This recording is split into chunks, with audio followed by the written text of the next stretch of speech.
விலையெல்லாம் மடிக்கணினி கொடுத்தோம், அதையும் நிறுத்திட்டாங்க. இதுல என்ன அரசியல் கால் புடிச்சு தேவை? ஏழை எளிய ஒடுக்கப்பட்ட நசுக்கப்பட்ட கிராமத்திலிருந்து நகர வரை இருக்கின்ற மாணவ மாணவி அரசு பள்ளியிலே படிக்கின்றார்கள்.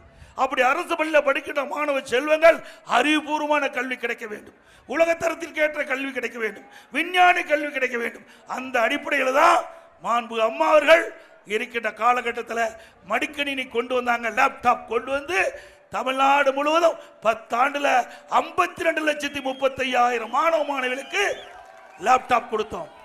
அதற்காக அண்ணா திமுக ஆட்சியில் 7,300 கோடி நிதி ஒதுக்கீடு செய்யப்பட்டு நம்முடைய மாணவ செல்வங்கள் அறிவுபூர்வமான கல்வி கிடைக்கக்கூடிய சூழ்நிலையை உருவாக்கி தந்த அரசாங்கம் அண்ணா திமுக அரசாங்கம்.